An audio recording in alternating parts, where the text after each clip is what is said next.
مرحومین مرحومات، خاص طور پر ابراز شاہ صاحب کی مرحومین مرحومات اور ایک مومن کے بارے میں کہا گیا کہ آج برسی ہے سید علی اکبر شاہ صاحب، ان کے لیے الفاتحہ مع الاخلاص والصلوات۔ اللہم صلی علی محمد و آل محمد۔ الرحمن الرحیم مالک یوم الدین، ایاک نعبد و ایاک نستعین، اهدنا الصراط المستقیم صراط الذین انعمت علیہم غیر المغضوب علیہم ولا الضالین۔ بسم اللہ الرحمن الرحیم، قل هو اللہ احد اللہ الصمد لم یلد ولم یولد ولم یکن له کفوا احد۔ یا اللہ سورہ فاتحہ کا، سورہ اخلاص کا ثواب حاضرین کے مرحومین مرحومات کو پہنچا، خاص طور پر راز شاہ صاحب کی والدہ محترمہ کو پہنچا۔ یا اللہ ان کے مرحومین مرحومات کو اس کا ثواب پہنچا۔ یا اللہ تو غفور رحیم رحم کرنے والا ہے۔ اس مرکز میں، اس انجمن حسینی میں جن لوگوں نے حصہ لیا اس کے بنانے میں، اس کو ترقی دینے میں، اب ہمارے درمیان نہیں، یا اللہ ہماری مجلسوں کا، ہماری سورہ فاتحہ کا ثواب انہیں پہنچا۔ اللہم صلی علی محمد و آل محمد۔ نعرہ تکبیر، اللہ اکبر، نعرہ رسالت، یا رسول اللہ، نعرہ حیدری، یا علی۔ اعوذ باللہ من الشیطان الرجیم، بسم اللہ الرحمن الرحیم، الحمد للہ الذی لا یبلغ مدحتہ القائلون ولا يحصي نعمه العادون ولا يؤدي حقه المجتهدون الذي ليس لصفته حد معدود ولا نعت موجود ولا أجل ممدود الذي فطر الخلائق بقدرته ونشر الرياح برحمته ثم الصلاة والسلام على أشرف الأنبياء والمرسلين أبو القاسم مصطفى اللہم صلی علی محمد و آل محمد، وعلى عطرته طيبين الطاهرين المعصومين المظلومين ولعنة الدائم على أعدائهم من الأعدائهم أجمعين من الآن إلى لقاء يوم الدين۔ بسم الله الرحمن الرحيم، قال رسول الله صلى الله عليه وآله وسلم إن الحسين مصباح الهدى والسفينة النجاة۔ صلوات اللہم صلی علی محمد و آل محمد۔ پیغمبر گرامی کا ارشاد ہوتا ہے حسین ہدایت کے چراغ اور کشتی نجات۔ یہ نہیں فرمایا کہ شیعوں کے لیے ہے، یہ نہیں فرمایا کہ سنیوں کے لیے ہے، یہ نہیں فرمایا کہ کسی خاص مذہب کے لیے کشتی نجات ہے، بلکہ فرمایا جو بھی حسین کے در پر آ جائے حسین اس کے لیے کشتی نجات ہے۔ اور فرمایا حسین ہدایت کا چراغ ہے۔ اس کے لیے ضروری نہیں ہے کہ آپ شیعہ ہوں، محب ہوں، سنی ہوں، مسلمان ہوں، بلکہ صرف اتنی شرط ہے کہ آپ انسان ہو، آپ کو ہدایت مل سکتی ہے حسین کے در سے۔ انسان کی پہچان اگر آپ نے کرنی ہو تو ماہرین نفسیات نے اس کے لیے 5 معیار قرار دیے ہیں۔ ایک آدمی کو آپ نے پہچاننا ہے کس قسم کا آدمی ہے۔ بعض اوقات آپ لین دین کرنا چاہتے ہیں تو لوگوں سے پوچھتے ہیں کہ فلاں آدمی سے میں قرضہ لے رہا ہوں، دے رہا ہوں، معاملہ کر رہا ہوں، ڈیل کر رہا ہوں، مجھے بتا کیسا آدمی ہے۔ ماہرین نفسیات کہتے ہیں کہ 5 معیار، 5 ترازو ہیں، ان پر اسے تولو تو پتہ چل جائے گا کہ یہ کس قسم کا آدمی ہے، کس پائے کا آدمی ہے۔ پہلا یہ ہے کہ اس کی میراث کو دیکھو کہ اس کے آبا و اجداد کون ہیں، اس کا باپ کون ہے، اس کا دادا کون ہے، اس کا نانا کون ہے۔ دیکھیں آپ ڈاکٹر کے پاس جاتے ہیں نا، بیماری کا اظہار کرتے ہیں تو ڈاکٹر کا پہلا سوال یہ ہوتا ہے کہ کہیں یہ بیماری آپ کے آبا و اجداد میں کسی میں تو ہے تو نہیں، کہیں آپ نے یہ بیماری ایڈس میں تو نہیں لی۔ یہ پہلا سوال ہے ڈاکٹر، یعنی انسان خوبیاں، ایک اچھائیاں اپنے آبا و اجداد سے لیتا ہے، اس تک منتقل ہوتی ہے، چاہے وہ باڈی کی خوبیاں ہوں، چاہے وہ روح کی خوبیاں ہوں، چاہے دونوں کی خوبیاں ہوں۔ امام حسین کی اگر آپ نے پہچان کرنی ہے نا تو نانا ہے خاتم الانبیاء، اللہم صلی علی محمد وآل محمد، اور دادا اس خاتم الانبیاء کو پناہ دینے والے ہیں۔ اور اگر تمام ہستیوں کو سائڈ پر رکھ دی جائے نا، صرف امام حسین کی مادر کی بات کی جائے نا، مادر گرامی کی، تو اس کے برابر کوئی نہیں، اس کے برابر نہیں کوئی۔ ابھی فاطمہ الزہرا صلی علی محمد وآل محمد، دیکھیں بیٹی انسان کے لیے رحمت ہوتی ہے، کہتے ہیں بیٹا نعمت ہے اور بیٹی رحمت ہے۔ نعمت سے متعلق سوال ہوگا، رحمت سے متعلق سوال نہیں ہوگا۔ اور فاطمہ الزہرا رحمت ہے اس ہستی کے لیے جس کو قرآن نے کہا وما ارسلنا الا رحمت للعالمین۔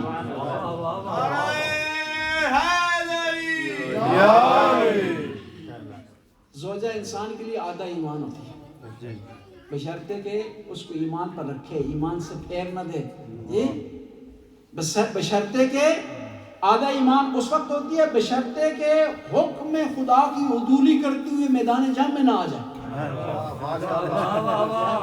زوجہ انسان آدھا ایمان ہوتی ہے، اور میں کہوں گا اس زوجہ سے وہ جانور اور کتے بہتر ہیں جنہوں نے اشارہ کیا کہ اس راستے پر جا رہی ہے، غلط جا رہی ہے، یعنی اس کو پتہ نہیں چلا، کتوں کو پتہ چل گیا۔ کیا بات ہے، کتے معرفت رکھتے تھے، یعنی بعض اوقات حیوان معرفت رکھتے ہیں اور حیوان انسانوں سے بالاتر ہو جاتے ہیں بشرطے کہ ان کے دل میں اہل بیت کی محبت ہو، اور انسان میں اگر اہل بیت کی محبت نہ ہو اس کے دل میں تو وہ انسان نہیں رہتا بلکہ جانور سے بدتر ہو جاتا ہے۔ اس لیے تو پیغمبر نے ارشاد فرمایا، وہ پیغمبر جو اخلاق کا پیکر تھے، جن کی زبان مبارک سے کبھی سخت الفاظ نہیں نکلے، خندق میں ارشاد فرمایا کون ہے جو اس کتے کا منہ بند کرے؟ رسول اللہ سے پوچھا آپ رحمت للعالمین ہیں، آپ نے سخت لفظ کیوں استعمال کی؟ کہا جو بھی میرے مقابلے میں آئے گا مجھے للکارے گا یا میری آل کو للکارے گا، اس کا مقام کتے سے بھی بدتر ہے۔ فاطمہ الزہرا نصف ایمان ہے اس ہستی کے لیے جس کے بارے میں پیغمبر نے ارشاد فرمایا کہ علی کل ایمان ہے، برد الایمان کل ہی علی کفر، کل آج کل کا کل ایمان کل کفر کے مقابلے میں جا رہا ہے۔ یہ ہو سکتا ہے کہ انسان کل ایمان کو نہ مارے اور پھر کہے کہ میں مومن ہوں؟ نہیں ہو سکتا۔ ایمان کل ایمان کو مانے گا تو تب وہ مومن کہلائے گا۔ اس لیے ہم جو کہتے ہیں جو ولایت علی رکھتے ہیں وہ مومن ہے، دوسرے مسلمان ہیں، اور فرق ہے مومن اور مسلمان میں۔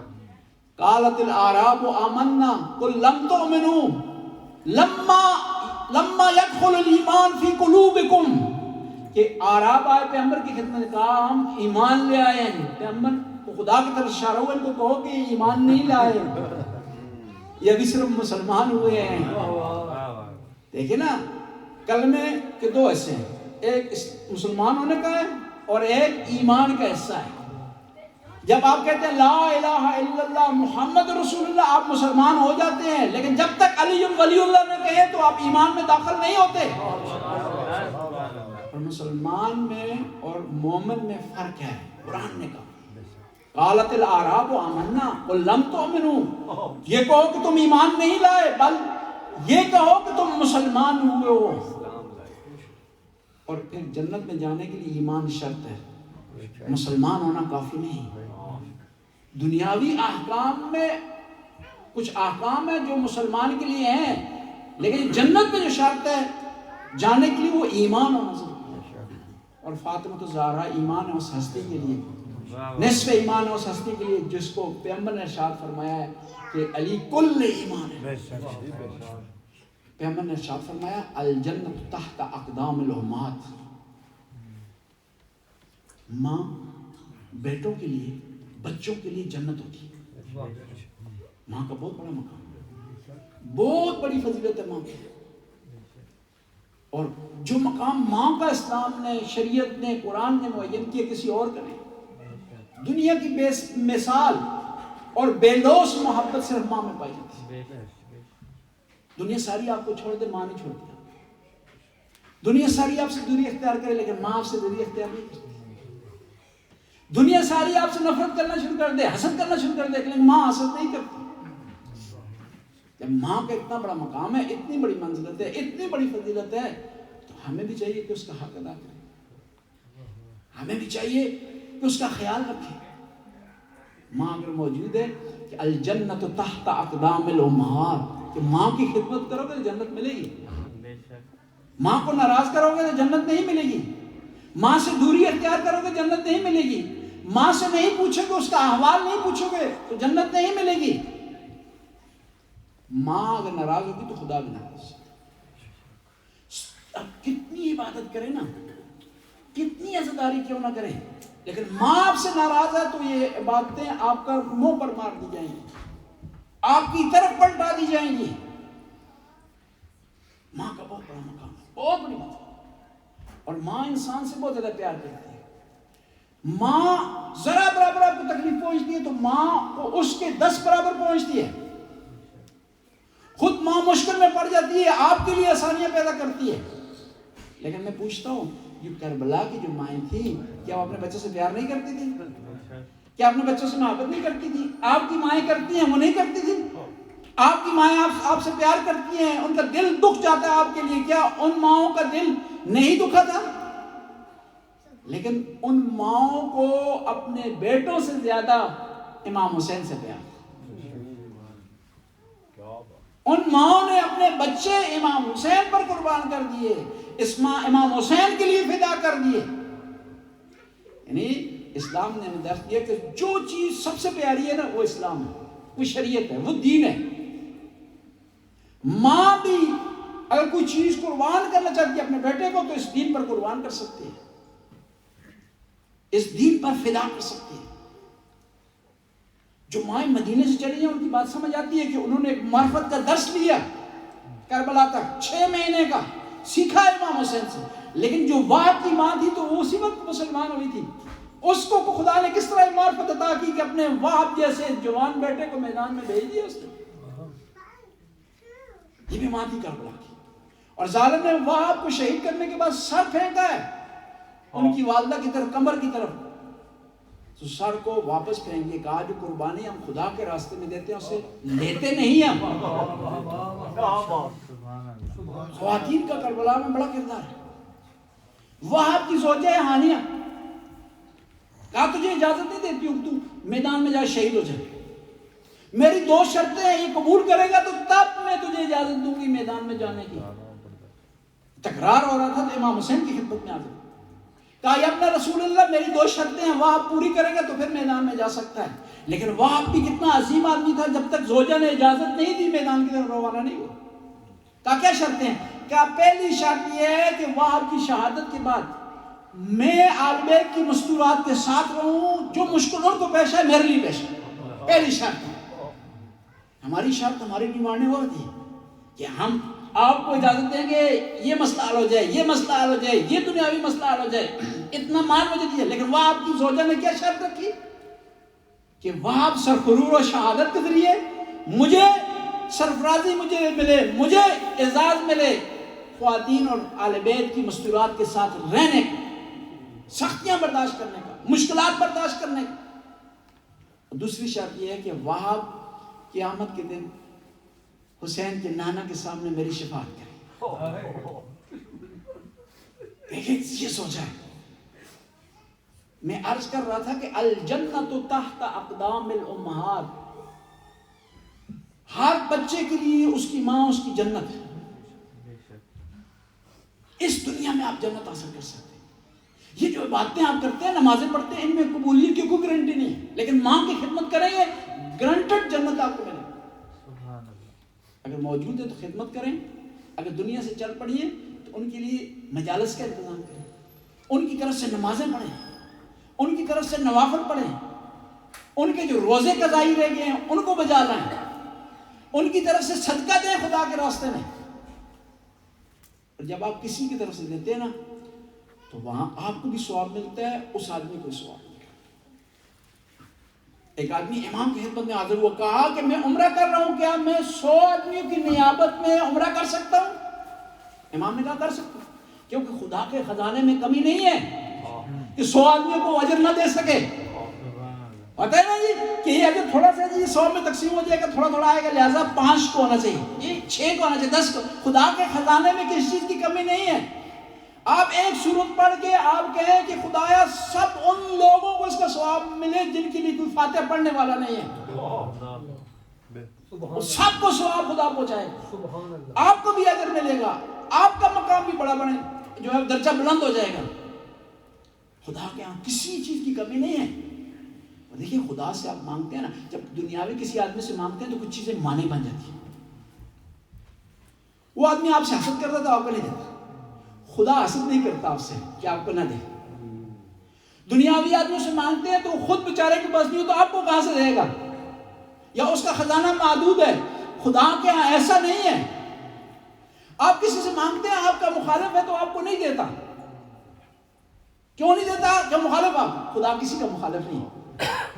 بعض اوقات لوگوں سے آپ مانگتے ہیں وہ کنجوس ہوتے ہیں، آپ کس لیے نہیں دیتے، لیکن خدا کنجوس نہیں ہے، وہ حسد نہیں کرتا، وہ ظلم نہیں کرتا، کسی کا مخالف نہیں ہے، کنجوس نہیں ہے۔ اس کی بارگاہ سے مانگے آپ کو عطا کرے، لیکن مانگنے کے لیے شرط ہے، اس طرح واسطہ دیں جس طرح آدم نے دیا تھا واسطہ۔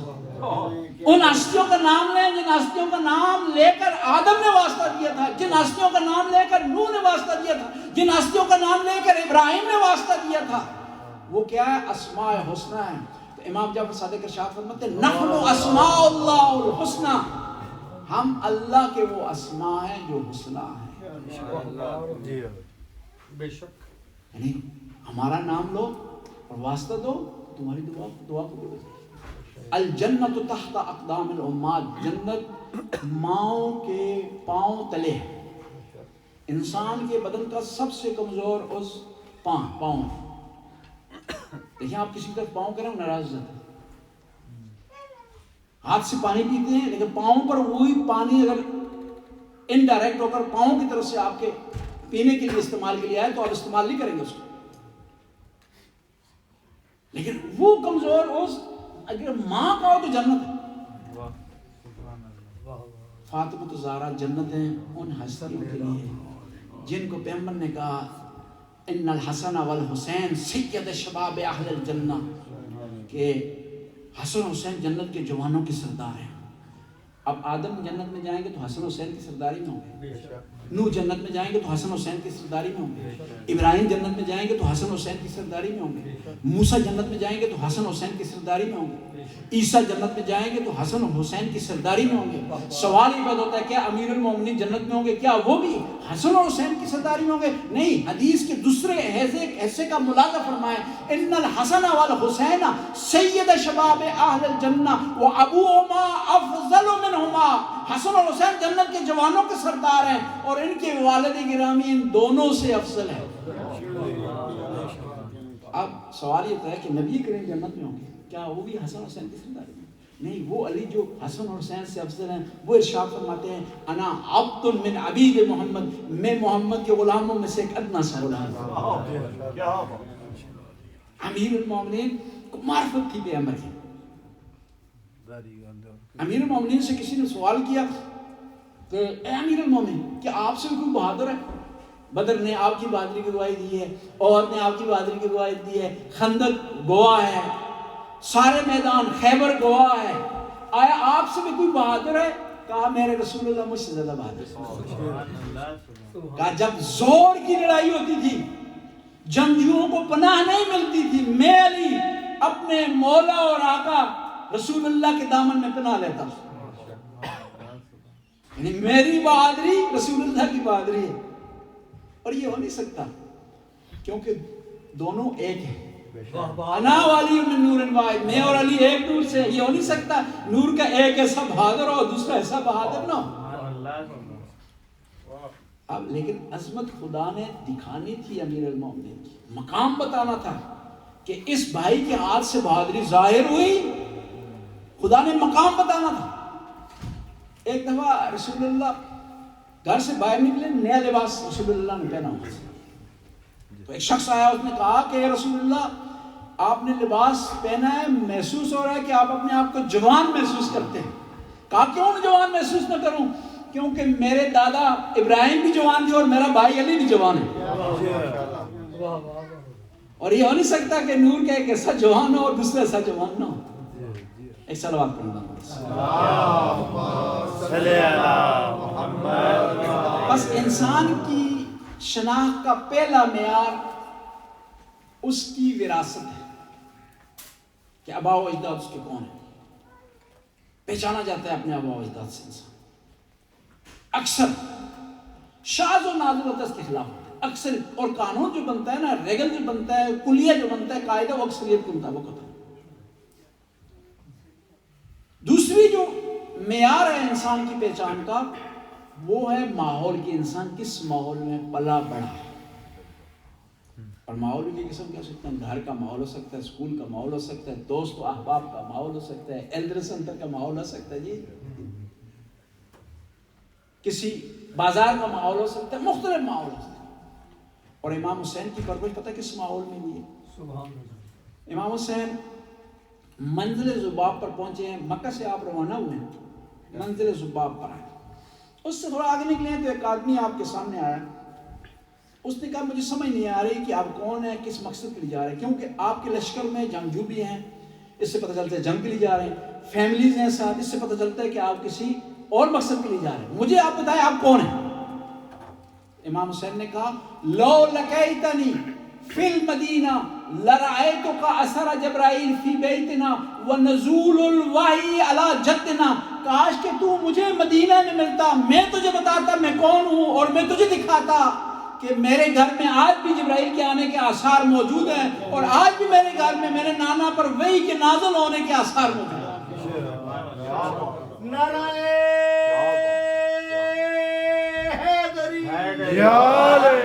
امام نے ایک اور دفعہ اپنا تعارف اس طرح کروایا, نحن اہل بیت النبوہ و مہد الرسالہ و مختلف الملائکہ بنام یختم اللہ و بنام فتح اللہ. کہ لوگوں جان لو, نحن اہل بیت النبوہ, میں کیا ہوں, نبوت کی اہل بیت. نہیں کہا کہ محمد کی اہل بیت, کہا نبوت کی اہل بیت. اور حسن حسین کس کے بیٹے ہیں جی؟ محمد کے بیٹے ہیں, نبی کے بیٹے ہیں, رسول اللہ کے بیٹے ہیں. جی آسان سی مثال کی ریاض کروں گا. آیا موبائل میں نے قل تعالوا ندعو ابناءنا و ابناءکم و نساءنا و نساءکم و انفسنا و انفسکم. ابناء کا لفظ آیا کہ تم اپنے بیٹوں کو لے آؤ, ہم اپنے بیٹوں کو لے آتے ہیں. پیغمبر کس کو لے گئے؟ حسن حسین کو لے گئے. حالانکہ اس وقت پیغمبر کا سگا بیٹا, حقیقی بیٹا, سلبی بیٹا ابراہیم موجود تھا. ابراہیم کو نہیں لائے میدان میں. کس کو لائے؟ حسن حسین کو. حالانکہ ابراہیم بھی بہت عظیم ہستی تھی. لو عاش ابراہیم لکان صدیق النبیہ, کہ میرا بیٹا ابراہیم زندہ ہوتا, زندہ رہتا, نبی ہوتا اور صدیق ہوتا. خدا کا بنایا وہ صدیق, لوگوں کا بنایا صدیق, خدا کا بنایا صدیق اور ہوتا ہے, میرا اور آپ کا بنایا صدیق ہوتا ہے. خدا کا بنایا صدیق ہوتا ہے کہ جو بچپنے سے لے کر آخر دم تک اس کی زبان میں کمی بیشی نہیں ہوتی, اس کی صداقت کی کافر بھی گواہی دیتے ہیں. میدان میں کس کو لے گئے؟ حسن حسین کو. کیوں میدان میں حسن حسین کو لے گئے؟ کیونکہ سوال ہو رہا تھا نبی کے بیٹوں کا, نبوت کے بیٹوں کا. اور ابراہیم کو کیوں نہیں لے گئے میدان میں؟ کیونکہ ابراہیم محمد کے بیٹے تھے, نبی کے بیٹے نہیں تھے. اور عجیب ہے, دیکھیں خداوند تعالیٰ نے جو نبیوں کو فضیلتیں دی ہیں نا, ان میں سے 2 فضیلتیں ایسی ہیں جو نبی کریم ہمارے نبی میں ظاہری طور پر نہیں پائی جاتی, لیکن غور سے دیکھیں تو پائی جاتی. پہلی فضیلت جو دوسرے انبیاء کو ملی ہے, بعض انبیاء کو, وہ شہادت ہے. شہادت بہت بڑا مرتبہ ہے. حضرت یحییٰ کو ملا ہے جی شہادت کا مرتبہ, بہت بڑا مقام. ہمارے نبی کو ظاہری طور پر نہیں ملا, لیکن پیغمبر نے یہ ارشاد فرما کر واضح کر دیا کہ حسین کی شہادت میری شہادت ہے، حسین منی وانا من الحسین. اگر کوئی مدینہ سے روانہ ہو رہا ہے یہ نہ سمجھنا حسین روانہ، بلکہ محمد روانہ ہو رہا ہے. اگر کربلا میں کوئی شہادت پیش کر رہا ہے تو یہ نہ سمجھنا صرف حسین شہادت پیش کر رہے ہیں، بلکہ محمد رسول اللہ شہادت پیش کر رہے ہیں. حسین منی وانا من الحسین، حسین مجھ سے اور حسین سے. دوسری فضیلت جو انبیاء کو ملی ہے ظاہر طور ہمارے نبی کو نہیں ملی، لیکن آپ دقت کریں تو ملی. وہ کون سی فضیلت ہے کہ بعض نبیوں کو خدا نے فضیلت دی ہے کہ خود بھی نبی ہے، بیٹا بھی نبی ہے. یعقوب نبی ہے جی، بیٹا یوسف نبی ہے. ابراہیم نبی ہے، 2 بیٹے نبی جی. زکریا نبی ہے، یحییٰ بیٹے نبی. یہ فضیلت ہے نا، مقام ہے. اب قرآن نے یہ ثابت کر دیا کہ یہ فضیلت ہمارے نبی کو بھی ملی ہے. صحیح، ہمارے نبی کو مقام ملا ہے اسے، لیکن ایک اور صورت میں ملا ہے. یا علی انت منی بمنزلت ہارون من موسیٰ الا لا نبی بعد، کہ تجھ کو مجھ سے وہ نسبت ہے جو موسیٰ اور ہارون کو ہے. یعنی تمام فضیلتیں جو تجھ میں ہے، مجھ میں ہے، مجھ میں ہے، تجھ میں ہے، ماں سوائے نبوت کی. بس خدا نے کیا کیا، حسن و حسین کی صورت میں نبی کے بیٹوں کو امامت عطا کی. دیکھیں بیٹے ہیں امام علی کے، یعنی امام علی کے آن کی ولادت ہوئی ہے، لیکن نبی کے بیٹے کے نام کیوں؟ وجہ کیا ہے؟ خدا ایسا کر دیتا نا، خدا نبی کے آن کی ولادت ہو جاتی تو معاملہ ہے کہ ہوتا پیچیدگی کیوں پیدا کی؟ کیوں؟ وجہ یہ کہ نبوت کو روکنا تھا، اور نبی کے یہاں ولادت ہوتی تو نبی ہوتے. انہوں نے امام بننا تھا، اس لیے ولادت علی کے یہاں ہوئی ہے، لیکن بیٹے پیغمبر کے گرائے. ایک اور مثال عرض کروں، غازی عباس کو بی فاطمہ نے اپنا بیٹا کہا، آئے نا معتبر روایت ہے. پھر ان کی ولادت بی فاطمہ کیا کہیں گے؟ کیونکہ خدا نے قانون بنایا تھا کہ بی بی کے بیٹا امام ہوگا. ابو الفضل نے امام بننا نہیں تھا، امام کا تلو تالی بننا تھا، امام کا مطیع بننا تھا، امام کے بعد والا درجہ ملنا تھا حضرت ابو الفضل عباس کو. تو خدا نے کیا کیا کہ بیٹے فاطمہ کے کھلائے، لیکن ولادت کہاں ہوئی؟ ام المؤمنین کیا. یہاں میرے ذہن میں ایک جملہ آ گیا. آیت اللہ مینی تھے بہت بڑے عالم دین ایران کے، جنہوں نے الغدیر لکھی. ان سے ایک آدمی نے آ کر سوال کیا کہ آپ بہت بڑے عالم دین ہیں، میرے ایک سوال کا جواب دیں. ایک آدمی اللہ سے پیار کرے، محبت کرے، آل بیت سے محبت کرے، 14 معصومین سے محبت کرے، بی فاطمہ زہرا سے محبت، سب سے محبت کرے، اور اگر غازی عباس سے محبت نہ کرے، کیا اس کی نجات ہو جائے گی؟ انہوں نے کہا غازی عباس تو دور کی بات ہے، میں مذہب کا نمائندہ ہوں، اہل بیت کا نام لیتا ہوں، مجھ سے اگر محبت نہیں کرے گا اس کی نجات نہیں ہوگی. یہ غازی عباس تو دور کی بات ہے کہ غازی عباس کو چھوڑ کر وہ کہاں جاتا ہے. غازی عباس تو وہ ہستی ہیں جن کے بارے میں امام جعفر صادق ارشاد فرماتے ہیں،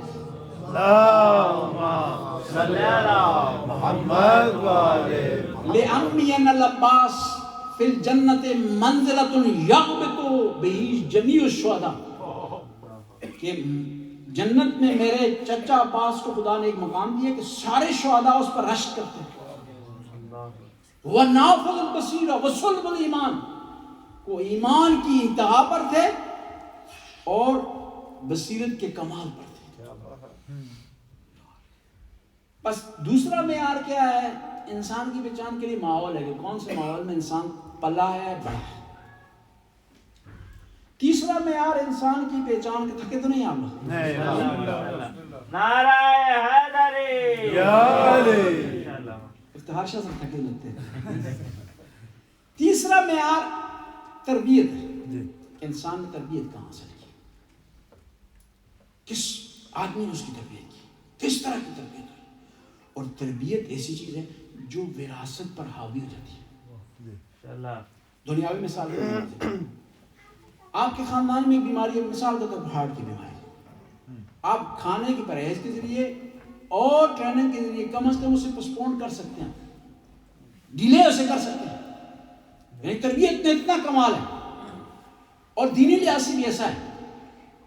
نوح کا بیٹا وراثت کے لحاظ سے اسے کمی نہیں ہے اس میں، لیکن ماں نے اچھی تربیت نہیں کی، راستے سے بھٹک گیا. اور قرآن نے کہا لیس من اہلک، نوح تیری اولاد میں سے نہیں ہے. اور ایک اس کی مثبت مثال دوں آپ کے اندر، حضرت ابوبکر کا بیٹا ہے محمد بن ابی بکر، اتنا عظیم تربیت اس نے پائی، اتنا شرف اس کو حاصل ہوا، اتنا مقام اس کو حاصل ہوا جو بعض ہاشمیوں کو حاصل نہیں ہوا. بیٹا حضرت ابوبکر کا ہے، لیکن امام علی ارشاد فرماتے ہیں کہ محمد ابنی من صلب ابی بکر، محمد تربیت کے لحاظ سے میرا بیٹا ہے، صلبی لحاظ سے ابوبکر کا بیٹا. وہ مقام پایا، وہ عظیم مقام.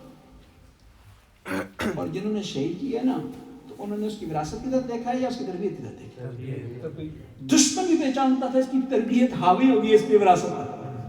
اگر وہ دشمن تھا جس نے شہید کیا حضرت ابوبکر کے بیٹے کو، اگر وراثت کو دیکھتا کبھی بھی شہید نہ کرتا ہوں. شہید اس لیے کیا ہے کہ مولا کا ماننے والا ہے. اور تاریخ میں یاد رکھیں، جو تاریخ میں مظالم ہوئے ہیں نا وہ عقیدے کی بنیاد پر ہوئے، نسب کی بنیاد پر نہیں ہوئے. اگر کسی سید نے کہا ہے نا کہ میں دستبردار ہوتا ہوں اہل بیت کی ولایت سے، اس کو نہیں چھیڑا. اس کے مقابلے میں جو غیر سید تھا جس نے اہل بیت کی ولایت کے اعلان کیا، اس کو پکڑ لیا انہوں نے، اس پر ظلم کیے ہیں، اس پر زیادتی کی ہے. وہی آدمی جس نے محمد بن ابی بکر کو شہید کیا ہے، حضرت عقیل کو کچھ نہیں کہا. اس نے امام علی کے سگے بھائی ہیں جی، کچھ نہیں کہا. وہی ظالم جس نے ظلم کیا ہے مالک اشتر پر، اس نے بنی ہاشم کے بعض افراد کو کچھ نہیں کہا. کیوں کچھ کہا؟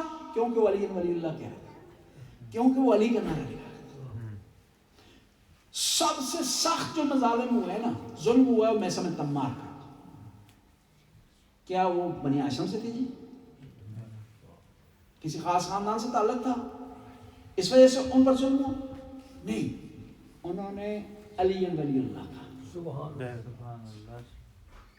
اور اسے کہتے ہیں جان فشانی. مستقبل بھی عرض کر رہا تھا کہ اہل بیت سے محبت کرنے والے دو قسم کے افراد تھے اس زمانے میں. ایک اہل بیت سے محبت کرتے تھے، چاہت کا اظہار کرتے تھے، کہتے تھے ہم محب ہیں، لیکن اہل بیت کے راستے میں خرچہ کرنے کے لیے تیار نہیں تھے، قربانی دینے کے لیے تیار نہیں تھے، جان فشانی کرنے کے لیے تیار نہیں تھے. محب تھے. اور ہماری پوزیشن بھی اسی طرح کی جی کہ ہم اپنے آپ کو محب کہتے ہیں، اہل بیت کا چاہنے والا کہتے ہیں، اہل بیت سے محبت کرنے والا کہتے ہیں، لیکن جب اہل بیت کے نام پر خرچ کرنا پڑ جائے تو پھر تھوڑا پیچھے ہٹ جاتا ہے. اہل بیت کے نام پر قربانی دینی پڑ جائے تو پیچھے ہٹ جاتا ہے، وقت دینا پڑ جائے تو پیچھے ہٹ جاتا ہے. اور مفت میں بغیر خرچے کے جتنے نعرے کوئی ہم سے لگوائے، جتنے جو ہے وہ ہم سے شعر پڑھوائے، پڑھتے رہیں گے، لیکن جب خرچے کا معاملہ آئے گا تو خرچہ عام کرنے کی تیار. اور محمد کا اتنا بڑا مقام بنا محمد بن ابی بکر کا، حضرت ابوبکر کے بیٹے کا، کہ امام جعفر صادق جیسی عظیم ہستی ارشاد فرماتے ہیں محمد، مجھے فخر ہے کہ میرے نانا محمد ہے، محمد بن ابی بکر. بعض لوگ کہتے ہیں نا کہ بھائی جو ہے وہ دیکھیں آپ کے امام نواسے ہیں حضرت ابوبکر کے. میں کہتا ہوں حضرت ابوبکر کی محمد کی جو ہے سلسلے سے ہیں کہ حضرت محمد کے بیٹے تھے قاسم، قاسم کی بیٹی والدہ محترمہ تھی کس کی؟ امام جعفر صادق علیہ السلام کی.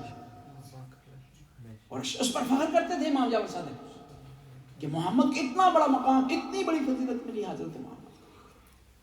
اور ایک اور مثال کے ذریعے عرض کروں گا، بیٹا یزید کا لیکن اچھا نکل گیا، معاویہ ثانی جی، چھوٹا معاویہ جی، صغیر، عظیم نکل گیا. وراثت اس کی اچھی نہیں ہے، دنیا کا بدترین آدمی، اشرار الخلق، خدا کی شریر ترین مخلوق یزید، اس کے سلسلے سے ایک آدمی ایسا نکلا کہ جو محب نکلا اہل بیت. کس وجہ سے؟ وراثت کی وجہ سے نہیں، تربیت کی وجہ سے. ایک اچھا استاد اس نے ملا، اچھی ماں سے ملی. یعنی تربیت انسان کی تقدیر بدل دیتی ہے. قرآن کہہ رہا ہے نا یخرج من الظلمات الی النور، خدا وہ ہے جو تاریکی سے روشنی کو نکالتا ہے. یزید تاریکی ہے، روشنی اس سے نکل گئی. ہوا کس طرح کہ اس کا ایک استاد تھا، استاد نے اسے بتایا تھا کہ اہل بیت کا مقام کیا ہے.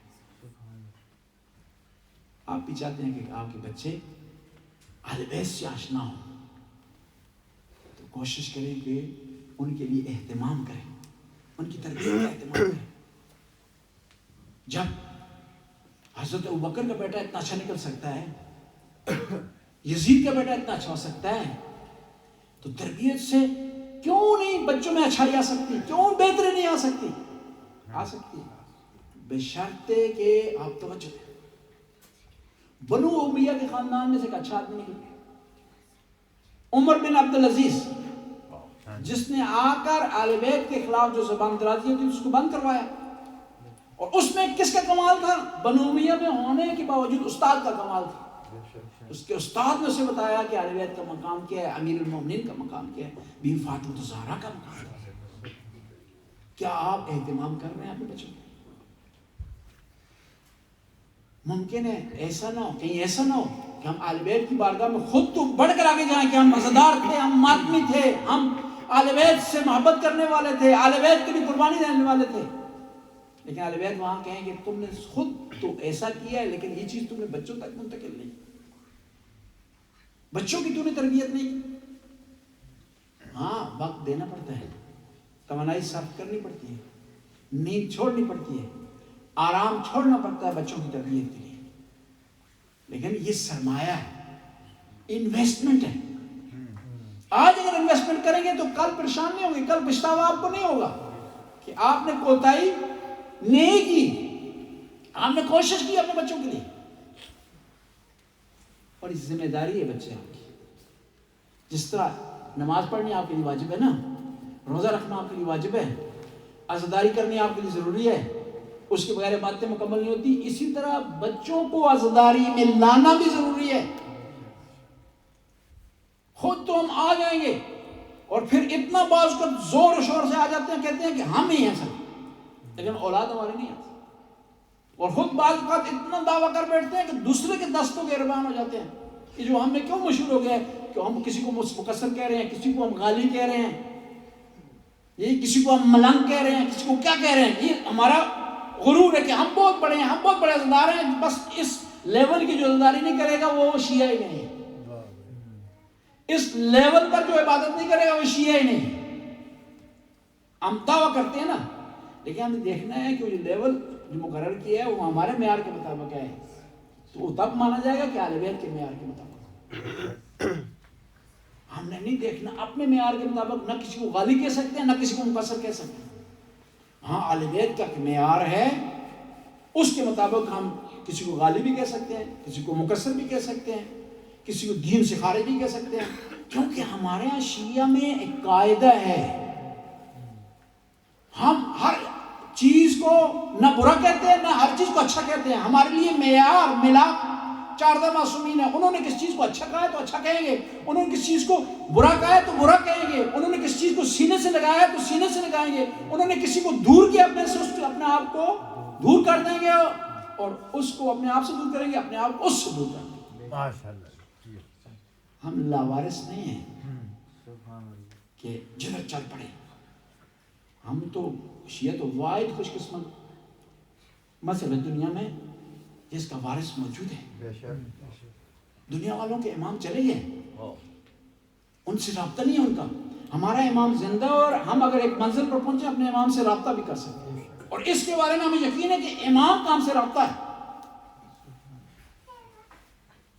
ورنہ جتنی مشکلات، جتنے مشکل مراحل سے شیعہ گزرے ہیں، ان مشکل مراحل سے کوئی مذہب نہیں گزرا، اور کوئی مذہب ہوتا تو ختم ہو جاتا۔ چوتھی چیز انسان کی پہچان کا سبب بنتی ہے، وہ انسان کے دوست و احباب ہے۔ انسان کی پہچان کریں، ایسا کوشش کریں اچھے دوست و احباب کا انتخاب کریں۔ دوست کو ہونا ضروری ہے لیکن اس کے لیے معیار ہے۔ دیکھیں نا، امام حسین کے بھی دوست ہیں، ہمارے بھی دوست ہیں۔ امام حسین کے دوستوں میں سے ایک ہیں نافع بن حلال۔ آج 5 منٹ کا تذکرہ کریں گے پھر مسائل کی طرف چل جائیں گے۔ کربلا میں 2 شخصیتیں ہیں، ایک ہے نافع بن حلال اور ایک ہے حلال بن نافع۔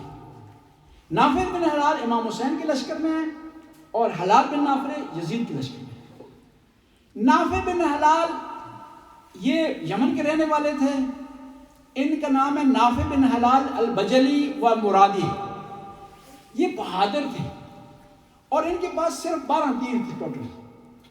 کربلا میں یہ لائے اپنے ساتھ، اور تیروں پہ انہوں نے لکھ دیا تھا کہ یہ حسین کا شیعہ پھینک رہا ہے تیر، جی لوگوں کو پتہ چلے صحیح، اور تیر کا کوئی خطا نہیں دیتا تھا کیونکہ جب بھی تیر پھینکتے تھے امام حسین ان کے لیے دعا کرتے تھے۔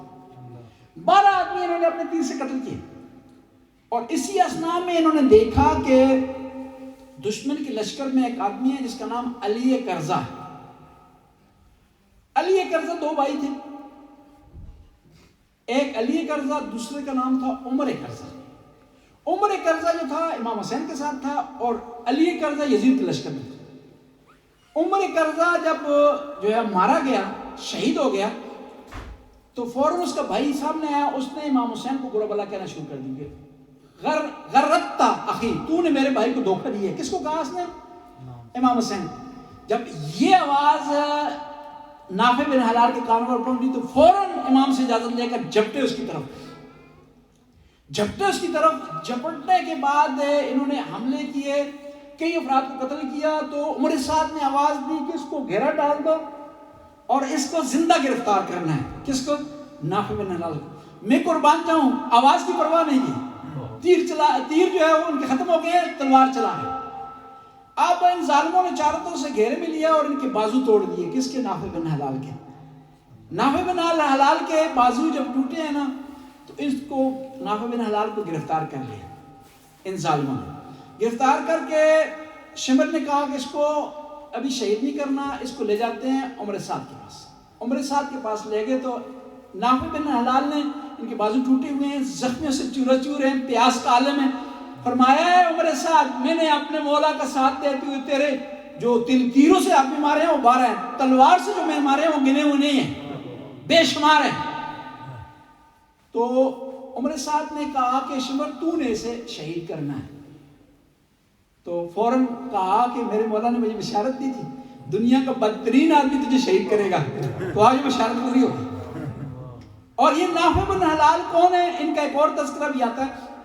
شب عاشور کو امام حسین خیموں سے تھوڑے دور ہوئے تو انہوں نے دیکھا کہ امام اکیلے جا رہے ہیں، فوراً حفاظت کے لیے پہنچ گئے۔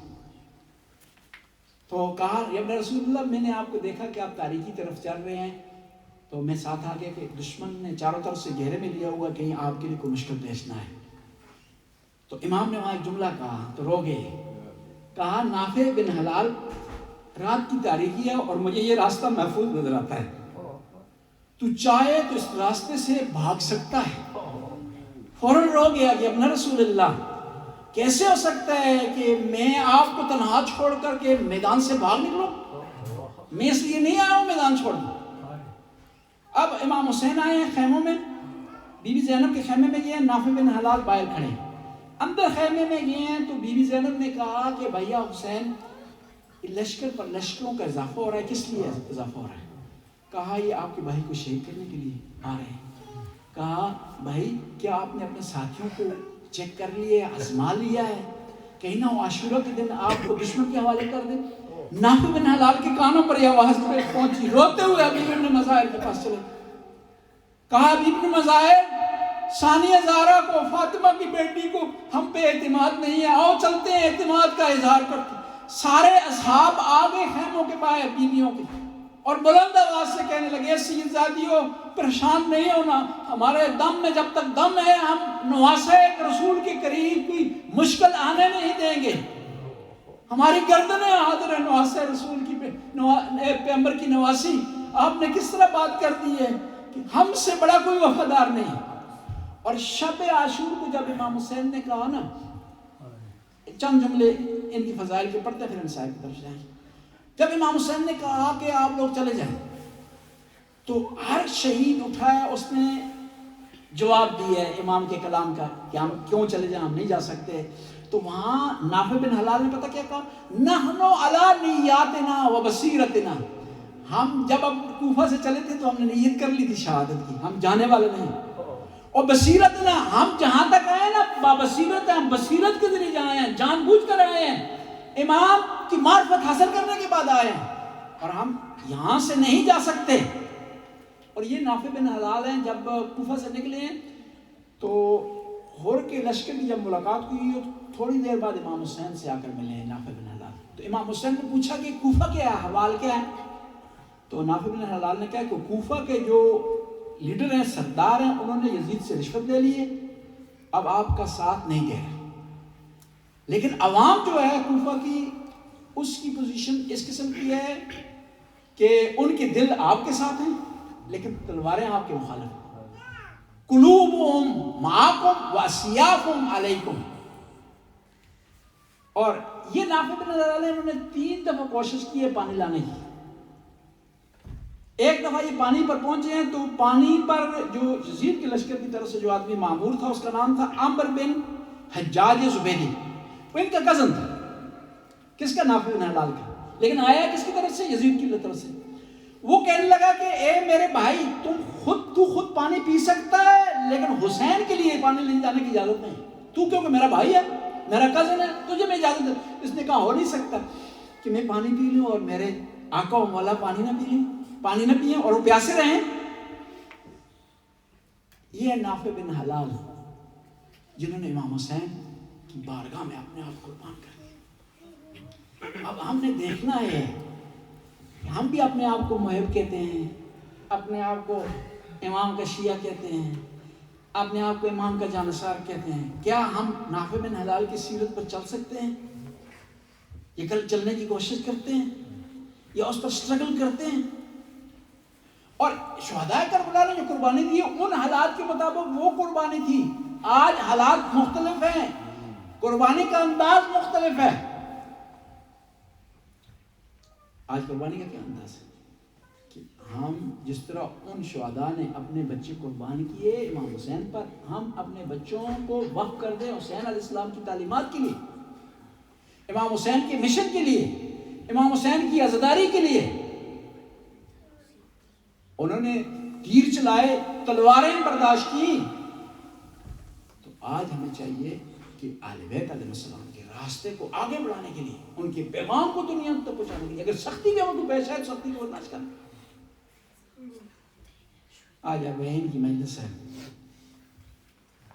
اربعین کیوں مناتے ہیں ہم؟ کیوں بی بی زینب نے اربعین منائے. چلم ہم کیوں مناتے ہیں؟ کیونکہ امام سجاد نے منایا. فرق اتنا ہے کہ امام سجاد نے چلم منایا, ان کے ہاتھوں میں ہتھکڑیاں تھیں, پاؤں میں بیڑیاں تھیں. ہم بھی چلم مناتے ہیں, بی بی زینب نے بھی منایا. بی بی زینب نے بنایا قید میں چلم. بی بی آئی ہے نا کربلا, یہ دوسرے چلم پر تھی, پہلے چلم پر نہیں آ سکی, بھائی کے چلم پر بی بی. دیکھیں نا, بہن جہاں کہیں بھی ہو نا, بھائی کے چلم کو تو ضرور آتی ہے, لیکن پتہ نہیں کیا مجبوری تھی بی بی کہ بی بی اپنے بھائی کے چلم پر نہ آ سکی پہلے چلم پر. کہتے ہیں کہ لٹا ہوا قافلہ جب شام سے روانہ ہو رہا تھا نا, تو بی بی نے بی بی زینب نے شام کی خواتین کو اکٹھا کیا, کہا شام کی خواتین میں جا رہی ہوں لیکن ایک درخواست ہے کہ یہاں میں اپنی ایک بچی کو چھوڑ کر جا رہی ہوں, تم نے کیا کرنا ہے, اس کی قبر پر چراغ جلانا ہے. میری سکینہ میرے سے بڑا ڈرتی ہے, اس کو اکیلا نہیں چھوڑنا کیونکہ میرے بھائی کی لاڈلی سکینہ ہے, اس کا خیال رکھنا ہے. اب لٹا ہوا قافلہ روانہ ہوا. کربلا کے میدان میں جب قافلہ آیا نا, بی بی زینب اپنے بھائی کی قبر پر لیٹ گئی. کہا بھائیا, زینب شام سے واپس آ گئی ہے. بھائیا تو نے میرے حوالے کیا تھا سکینہ کو نا, میں سکینہ کی حفاظت نہ کر سکی. بھائیا میں شرمندہ ہوں. بھائیا دیکھیں میرے بال سفید ہو گئے ہیں. بھائیا اس راستے نے میرے بالوں کو سفید کر دیا. بھائیا جب میں کربلا سے چلی تھی 110 بچے لے کر چلی تھی, اب واپس آئی انہوں تو صرف 10 باقی رہ گئے. بھائیا اب کہتے ہیں امام زین العابدین اپنے بابا کی قبر پر آئے, قبر پر لکھا ہاذا قبر الحسین العطشان. لوگوں یہ سجاد کے پیاسے بابا کی قبر ہے. لوگوں یاد رکھنا, جب بھی پانی پینا میرے بابا کی پیاس کو یاد رکھنا. اب لٹا ہوا قافلہ آیا مدینہ میں, قافلے کو مدینے سے باہر روک دیا گیا اور بشیر مدینے میں داخل ہوا. کہا یا اہل یثرب لا مقام لکم, اے مدینہ والو, مدینہ رہنے کے لیے قابل نہیں رہا کیونکہ نبی کی نوازیاں لٹ کر واپس آ گئی ہیں.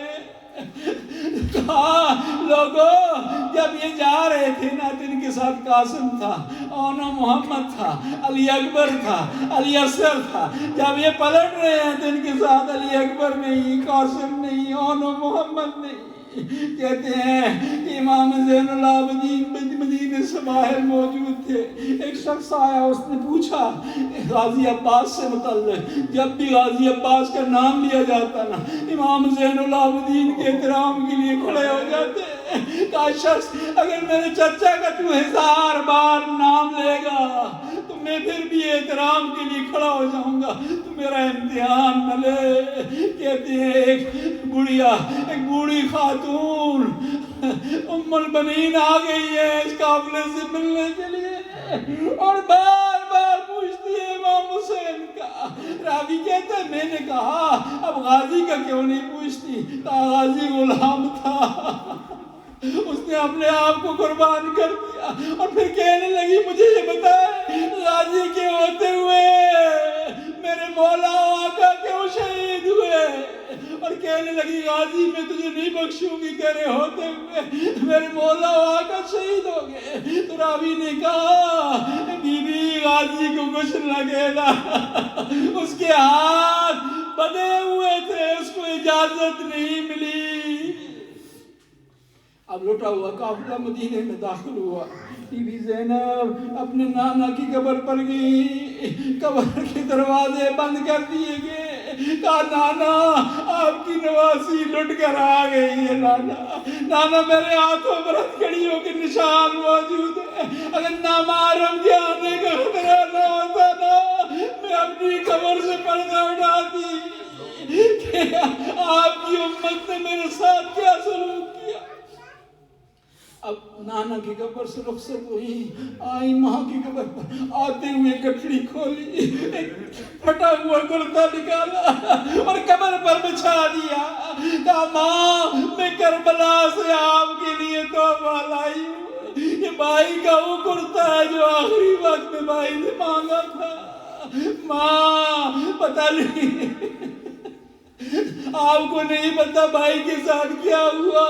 ماں جو آپ نے وصیتیں کی تھی نا، میں ان ساری وصیتوں پر میں نے عمل کیا. میں نے بھائی کو خود رخصت کیا میدان کی طرح، اور پھر بے چین ہو گئی تھی میں. اور جب مجھے علم ہوا میرا بھائی ذبح ہو رہا ہے تو میں خیام سے باہر آ گئی تھی. ماں آپ نہیں تھی نا، میں نے دیکھا بھائی کو ذبح ہوتے ہوئے. ماں میں نے علی اکبر کی جوانی لٹتے ہوئے دیکھی. ماں میں نے غازی عباس کے بازو جدا ہوتے ہوئے دیکھے. اللہ علامت اللہ کو نظر خدا اس کے مجلس حاضر کو قبول منظور فرما، اس کا ثواب بانی مجلس کے مرحومین کو بچا، ان قبروں کو منور فرما، ان کے درجات کو بلند. یا اللہ بانی مجلس کی مشکلات کو آسانی میں تبدیل فرما، پریشانیوں کو دور فرما. ان کی فیملی میں ایک بیمار ہے حمزہ، یا اللہ اس صحت کاملہ و عاجلہ عطا فرما. یا اللہ تو غفور حاضرین کی توفیقات میں اضافہ فرما، رزق کو وسعت عطا فرما، اولاد کو نیک اور صالح بنا. ہمیں آل بیت علیہ السلام کی محبت صحیح معنوں میں اس کا حق ادا کرنے کی توفیق عطا فرما. یا اللہ ہمیں ہر قسم کے غم سے پریشانی سے محفوظ فرما، اور آل بیت کا غم صحیح معنوں میں منانے کی توفیق عطا فرما. یا اللہ زمانے کے امام کے ظہور میں تعجیل فرما. یا اللہ شیعان حیدر اقرار کو اتفاق و اتحاد کی دولت سے مالا مال فرما. اس وقت شیعان حیدر اقرار ظاہرین ابا عبداللہ الحسین کربلا میں موجود ہیں، ان ظاہرین کی حفاظت فرما، ان کی زیارت کو قبول فرما، ان کی مشی کو قبول فرما. یا اللہ حاضرین میں جو جانے کی تمنا رکھتے ہیں کربلا، انہیں جانے کی توفیق عطا فرما. جو آئے یا اللہ ان کی زیارت کو قبول فرما، ان کو بار بار زیارت کا شرف حاصل کرنے کی توفیق عطا فرما. ربنا آتنا فی الدنیا حسنہ وفی الآخرۃ حسنہ وقنا عذاب النار. اللہم صل ماتم حسین یا حسین یا حسین یا حسین.